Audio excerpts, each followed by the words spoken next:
Ucapnya lirih. Posisi tubuhnya berada di bawah, menikmati sentuhan hangat dari tangan sang nuna yang mengeringkan rambutnya itu.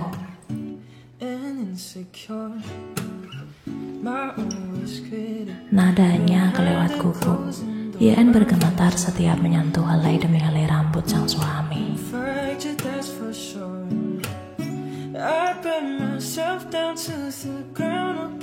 Di pulau ini hanya kamar inilah satu-satunya kamar yang memiliki ukuran paling lebar. Walau pada kenyataannya YN menilainya sempit, tak apa, yang akan menginap hanya dirinya dan Jungkook.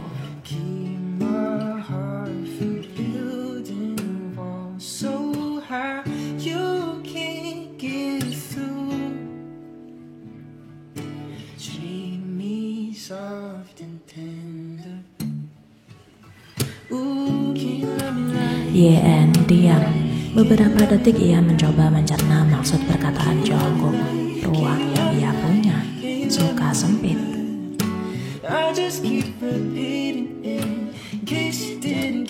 Jungkook tahu YN sedang keadaan gugup setengah mati. Tubuhnya ia balikan untuk menghadap sang Nuna, lalu telapak tangan besar itu bergerak mengelus pipi YN, seakan memberi ketenangan.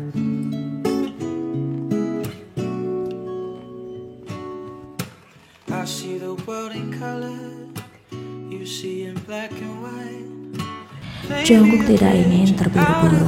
Waktu fajar masih panjang. Di satu sisi YN mulai turun dan duduk di tempat yang diminta oleh sang suami.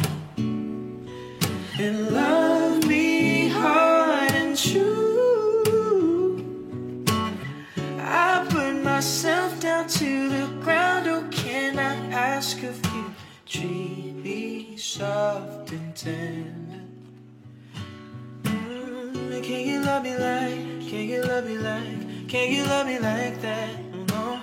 Can you love me like, can you love me like, can you love me like that? I just keep repeating it in case you didn't catch me. Ooh, can you love me like, can you love me like, can you love me like that? Sunshine left today, got caught in the rain all alone. Can you come and pick me up from that blue? YN hanya menjawab tanpa mengerti maksud pertanyaan demi pertanyaan tersebut. Di belakang, Jungkook hanya tersenyum puas. Nunanya lama-lama mengemaskan.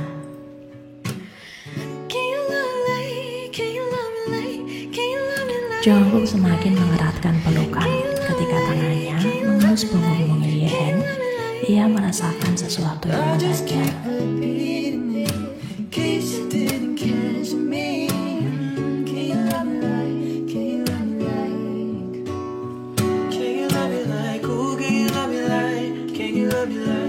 Can you love me like that?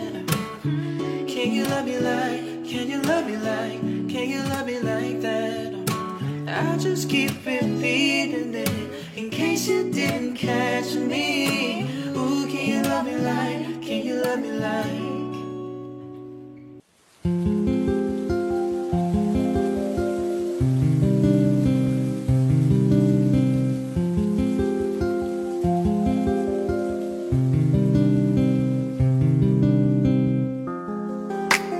Tell me I'm not the same. 내 맘이 널 향하고 있지 않을 수 있어. Yeah.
Terdapat seorang pria tengah duduk di salah satu meja paling pojok. Ia nampak kurang bisa berbaur dengan orang-orang yang lain.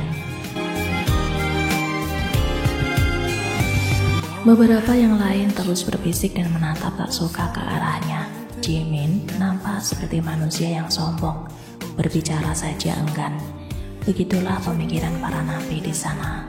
너를 떠나가야 해 다시는 뒤돌아보지 않겠어 미련한 가슴아 아련한 추워라 그 사랑 아니라고 제발 내게 말해줘 두 눈이 멀어서 널 보지 못하게 찢겨진 아픔만 안고 살아도 Melihat pemberontakan kecil Pak Jimin terhadap napi yang digadang-gadang sebagai pemimpin, orang-orang pun mulai berdiri dan mengelilingi pria Pak.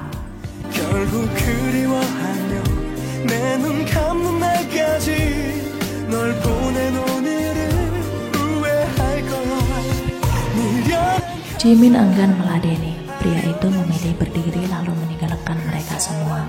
Namun, saat selangkah saja bergerak, pria berbadan kekar dan bertato itu menendang tubuh Jimin dari arah belakang. Kini Jimin tersungkur, keningnya menyentuh lantai.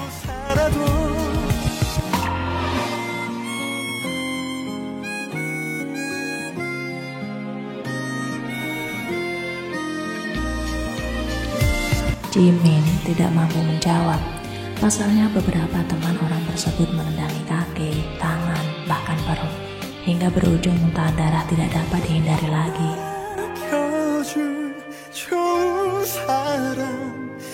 Tidak sekali namun sudah berkali-kali Jimin terlibat perkelahian dengan sesama orang di penjara tersebut. Bahkan pernah suatu hari, ia harus dilarikan ke rumah sakit sebab mengalami kerusakan rahang akibat tendangan salah satu napi yang berkuasa. Saat beberapa kakek itu akan melayangkan tendangan, tiba-tiba peluit berbunyi. Itu polisi.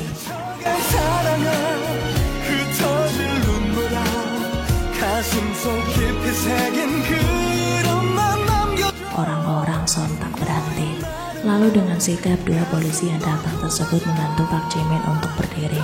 Beberapa detik kemudian, mereka mengucapkan sebuah kalimat yang membuat semuanya terkejut.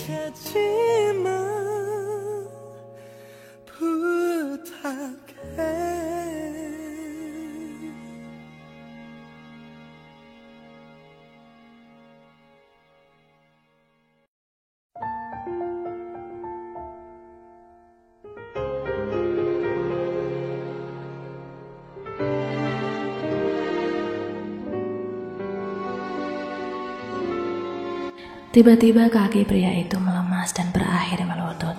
Nyonya Pak berlari memeluk putranya itu.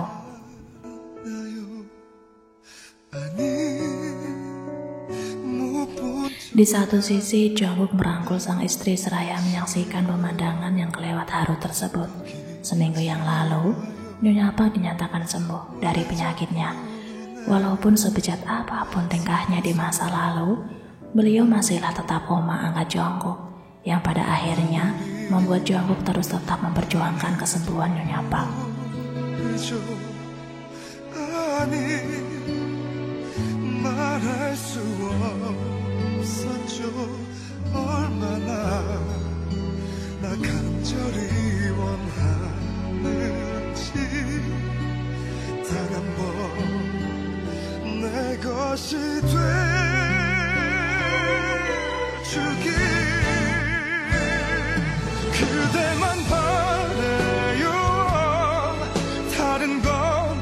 Jungkook tersenyum, lalu merundukkan badannya agar sejajar dengan perut sang istri.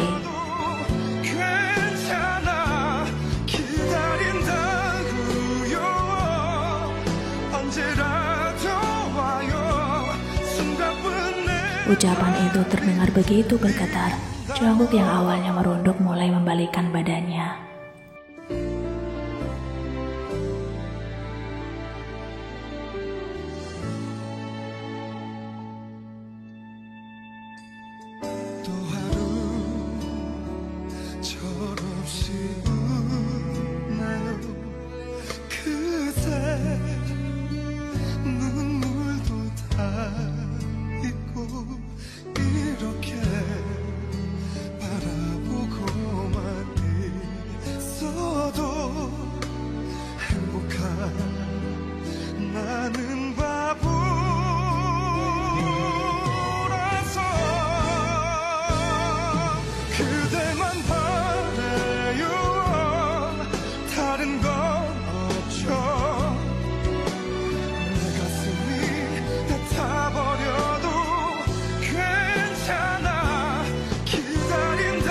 Jimin yang mengerti maksud Jungkook, matanya mulai berpendar, menatap nangar ke arah Yeon.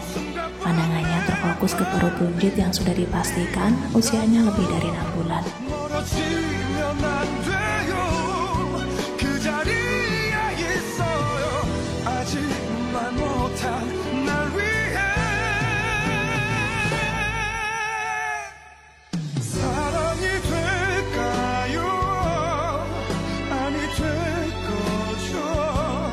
Jimin, Nyonya Park, serta Yeon lantas tertawa lepas. Sialan, memaafkan bukan berarti kamu lemah, namun karena kamu kuat dan cukup dewasa untuk mengerti bahwa orang membuat kesalahan.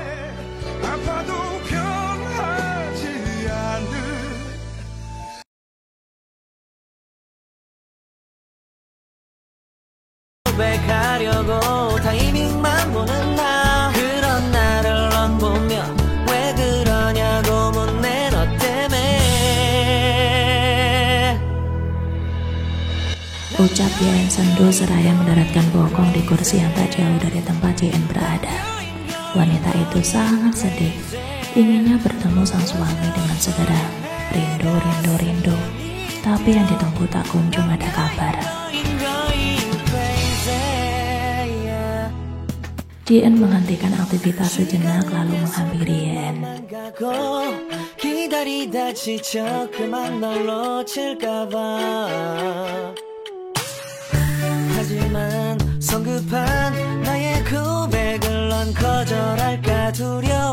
Yeon sangat paham perihal emosi ibu hamil yang naik turun. Dilihat dari raut wajah, Yeon tahu jika adiknya sedang ingin sesuatu sekarang. Yeon memainkan kedua tangannya seraya menunduk. Jujur, ia ingin berkata apa adanya tapi malu. Yang ia inginkan sekarang adalah Jungkook. Entah kenapa, Yeon ingin sekali mencium, menghirup, menggigit, bahkan menjilat suaminya itu.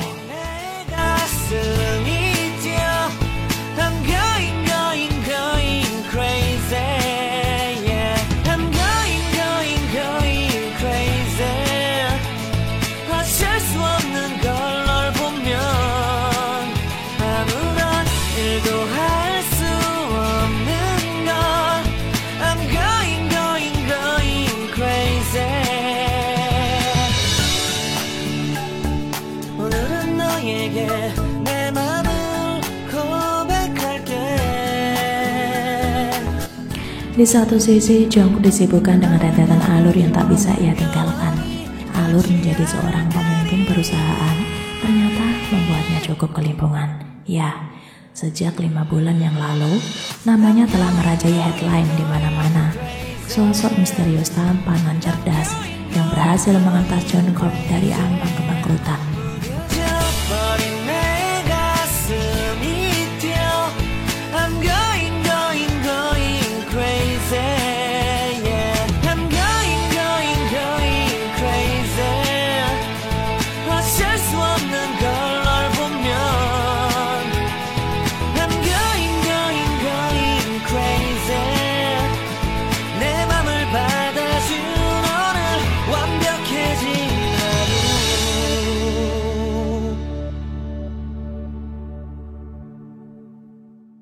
Jika perusahaan dipimpin oleh Jungkook, maka rumah sakit yang telah berhasil ia buka secara pesat kembali dialihtangankan kepada sang kakak. Jimin benar-benar tidak percaya. Namun seperti itulah adiknya, sosok malaikat yang tak pernah mau disebut malaikat. Jungkook lebih suka disebut sebagai adik yang manis.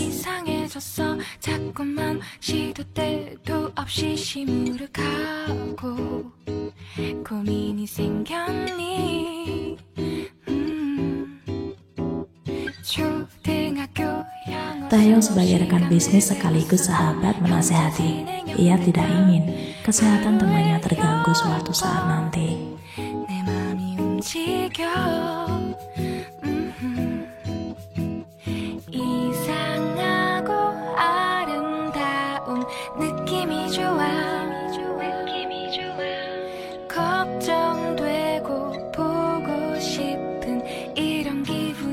Tubuhnya duduk di bawah dengan bersandar di pinggiran ranjang. Di kedua tangannya terdapat baju sang suami. Yeon terus-menerus menciumi kemeja putih itu.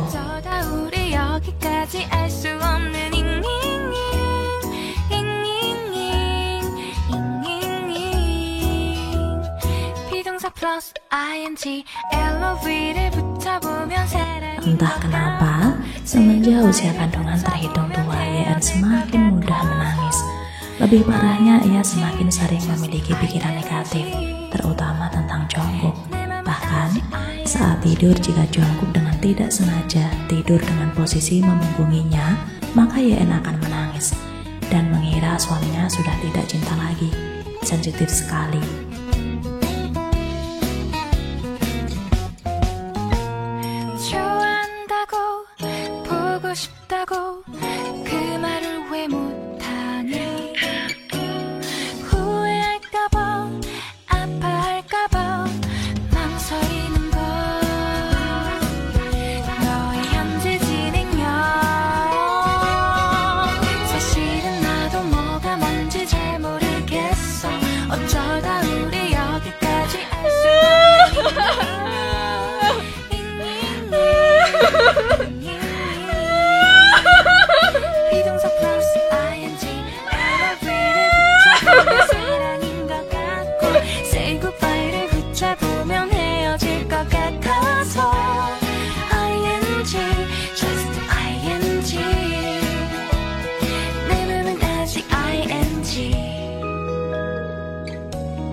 Jungkook yang baru saja mendaratkan bokongnya setelah presentasi panjang lebar dibuat terkejut dengan isi pesan di ponselnya.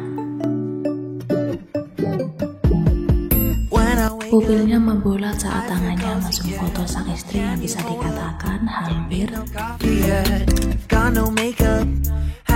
Detik berikutnya ia sedikit melonggarkan ikatan dasi di leher. Cuacanya lumayan panas, padahal AC tengah menyala.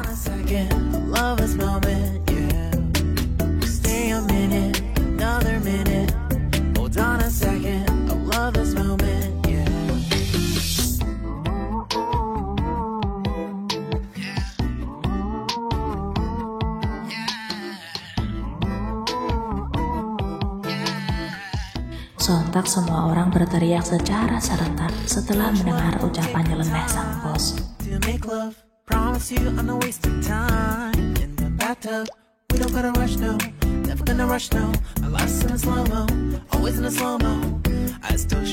Yang diteriaki sudah tidak menanggapi. Jungkook telah keluar dari ruangan itu dengan begitu terburu-buru.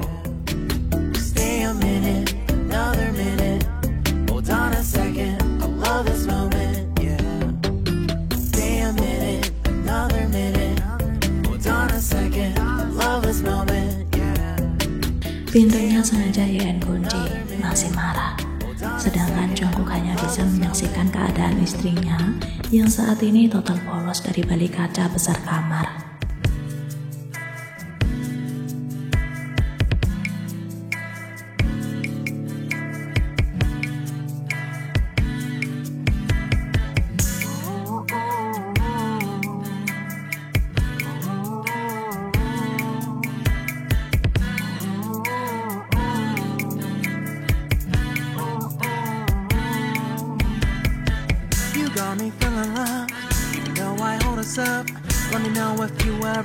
Jungkook total frustasi. Ini sudah yang kesekian ratus entah ratus keberapa ia dituduh selingkuh. Bahkan jika ia telat 1 detik saja membalas pesan, maka istrinya langsung melontar tuduhan tak berdasar itu lagi.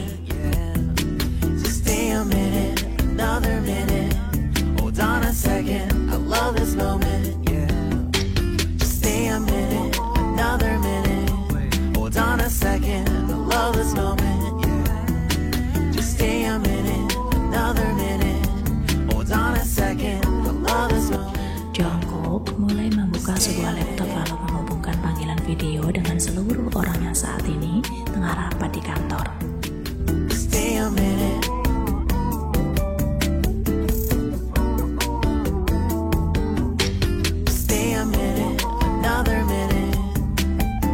Dua orang perwakilan mulai menjelaskan secara rinci terkait jadwal Jungkook dari pagi menuju malam.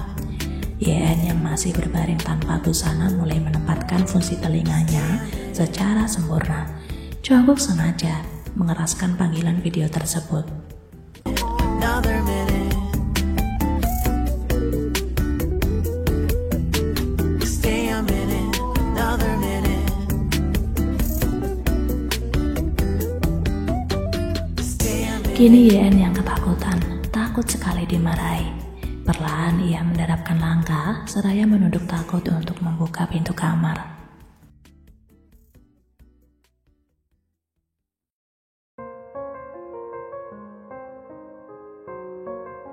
YN terus berjalan mundur. Sialan, Jungkook tidak berniat menghentikan langkah sedikit pun.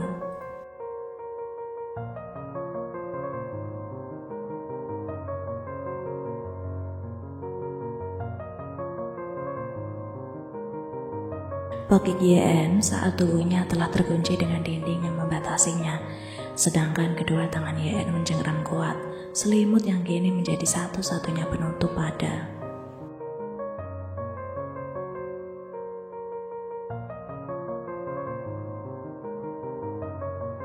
Sial, YN merutuk dalam hati. Pesan yang hanya untuk mengancam justru berujung menjadi jebakan.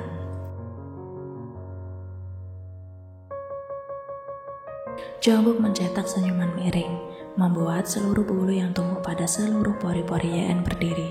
Detik berikutnya, YN melihat Jungkook melepas ikatan dasinya.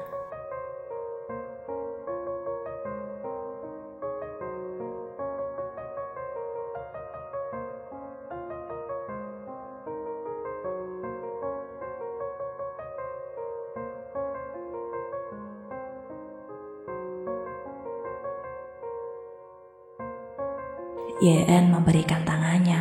Ia percaya jika suaminya tidak akan menghukum. Benar kan?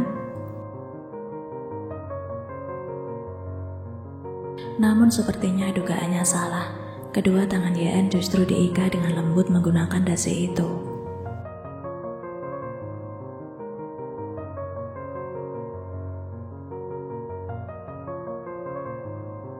Yang dilakukan Jungkook selanjutnya justru lebih bahaya lagi.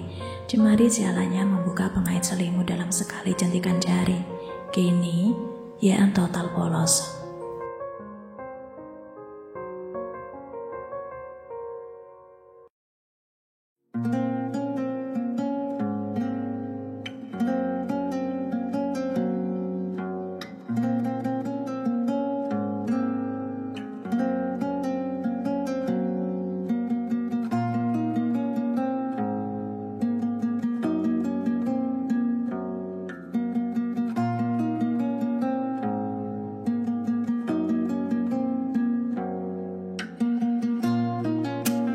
Jungkook menempelkan telinganya di perut YN. Ia dapat merasakan ada sebuah respon yang sepertinya memang untuknya.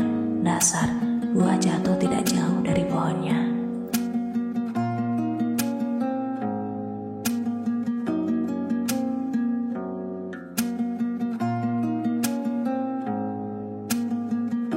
Lalu Jungkook berdiri dan dengan perlahan ia mengangkat tubuh YN dan dibaringkannya di atas kasur.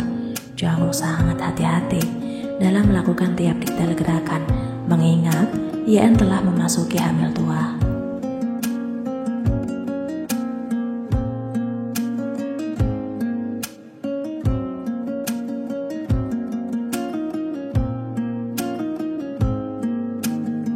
YN menggigit bibir bawahnya, malu sekali. Ia tidak berani menatap sang suami yang saat ini tepat berada dalam jarak 2 cm di atasnya.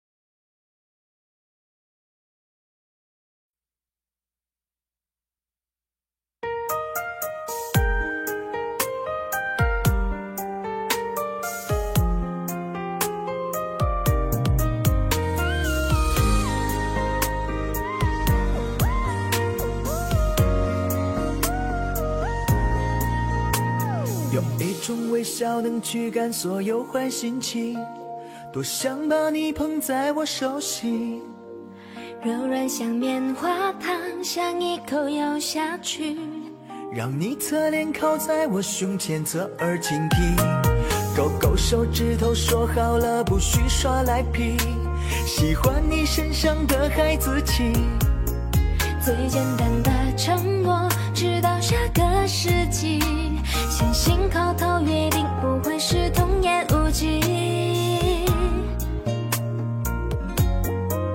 Oh baby， 这个世界上没有人比我更爱你，拉钩上吊100年，不许变好，一言为定。谁被心记忆，画个圈圈住着你，哦，其实我超级讨厌你。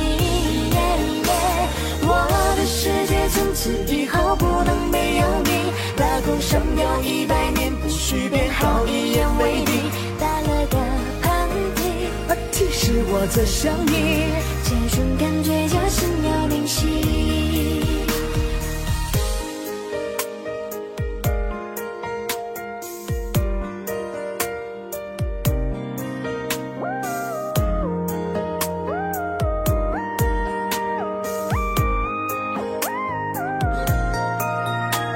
勾勾手指头说好了不许耍赖皮，喜欢你身上的孩子气，最简单的承诺，直到下个世纪，相信口头约定不会是童言无忌。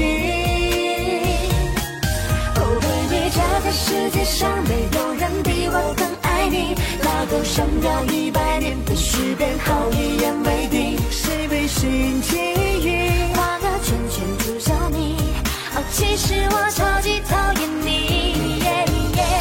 我的世界从此以后不能没有你，拉钩上吊100年，必须变好，一言为定。打了个喷嚏，其实我在想你，这种感觉就心有灵犀。冬天下雪拥抱着你，春天下雨陪我做午夜，夏天对你吃着冰淇淋，秋天落叶满地会为我披上外衣。Oh baby， 这个世界上没有人比我更爱你，拉钩上吊100年，不许变好，一言为定。谁被心记忆，画个圈圈住着你，哦，其实我超级讨厌你。